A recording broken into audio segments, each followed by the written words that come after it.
تو این آموزش یاد میگیریم که بدون نیاز به سرور خارج و دامنه یک سرور VPN رو اندازی کنیم و به کشور دلخواهمون وصل شیم.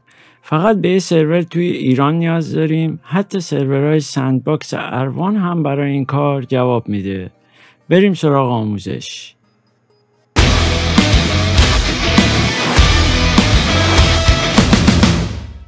درود بر شما دوستان عزیز.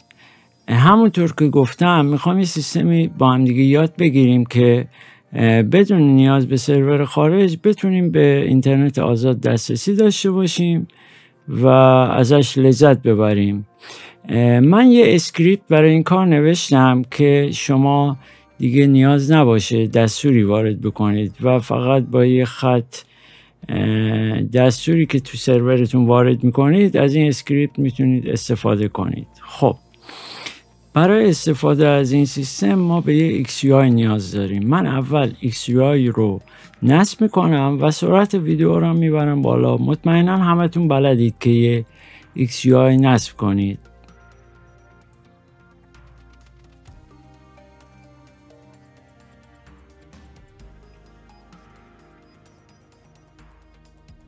در ورژن جدید XUI یوزر و پس و وب بیس پس رو به همون اینجا میده. ما اینو کپی میکنیم که بعداً بهش نیاز داریم.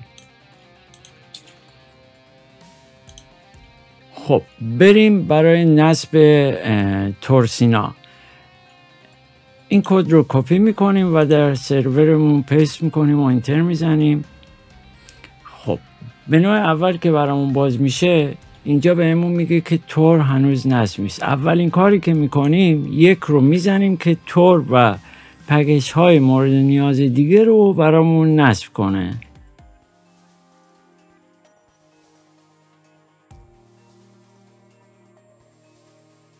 بعد از نصب پکیج ها یه اینتر میزنیم تا به منوی اصلیمون برگردیم.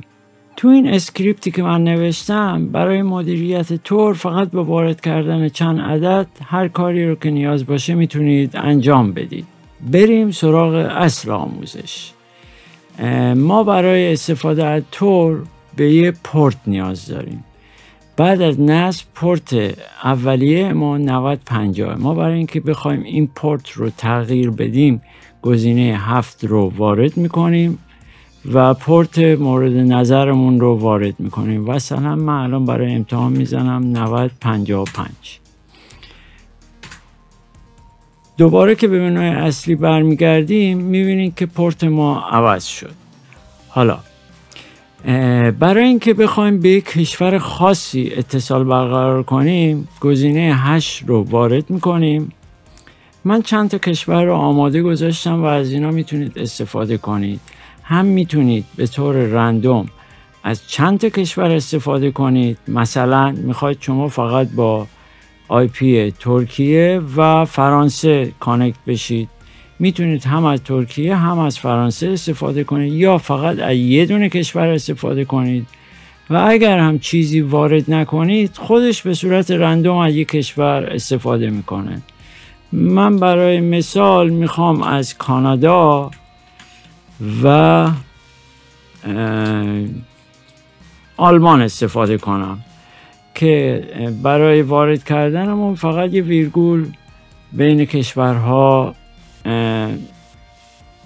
تایپ میکنیم و اینتر رو میزنیم. تغییرات انجام میشه و دوباره با زدن اینتر به منوی اصلی برمیگردیم. خب برای اینکه امتحان کنیم که آیا سرور ما وصل هست یا نه از گزینه 4 میتونیم استفاده کنیم که IP تورمون رو به همون بده. میبینید که IP تورمون رو اینجا به همون میده.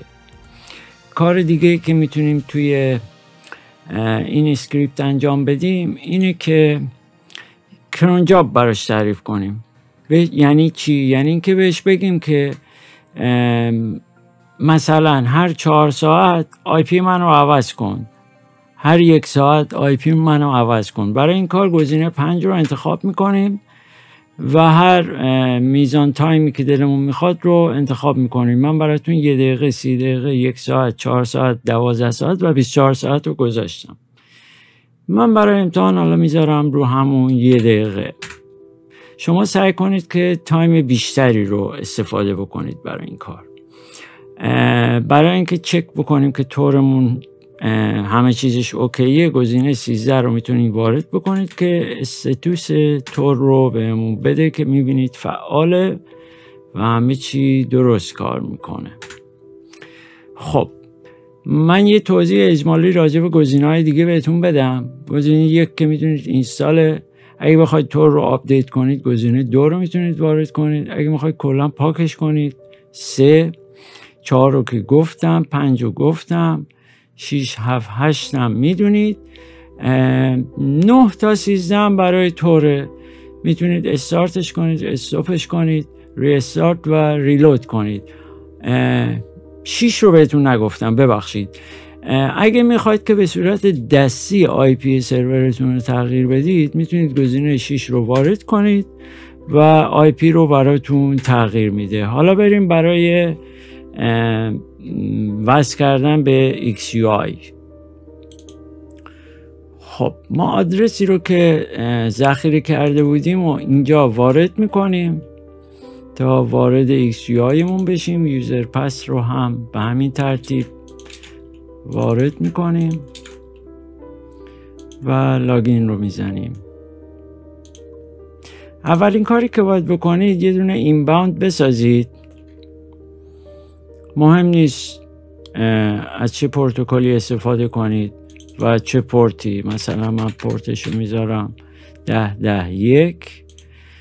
از وب سوکت استفاده میکنم. یه اسمم براش بذارم تور 1. کار بعدی که انجام باید بدیم وارد ایکسری کانفیگز میشیم. یه دونه اوتباوند میسازیم با پروتکل ساکس و آدرسی که اینجا داریم ما. ببینید آدرس سرور رو اینجا میزنید 127.0.0.1 و پورت رو هم هرچی که اینجا دارید میتونید اینو تغییر بدید که بهتون گفتم چطور تغییر بدید. و بعد یه اسم هم براش انتخاب میکنیم تور. سیو و ریستارت. کار بعدی که باید انجام بدیم یه رولز تعریف کنیم. توی قسمت اینباوند همون چیزی که ساختیم و توی اوت هم اوتباندی که ساختیم رو انتخاب میکنیم و اد رول رو میزنیم و بعد دوباره سیو و ریستارت. حالا بریم تست کنیم که ببینیم چجوریه. برای تست وارد اینباوند میشیم. من این ویتوره رو بیارم اینجا و اون کانفیگی که ساختیم رو کپی و اینجا پیست کانکشیم بهش و ببینیم از چه کشوری وصل شدیم. خب میبینید که کانادا از همون جایی که ما وارد کردیم کانادا و آلمان. به صورت رندوم این خودش انتخاب میکنه.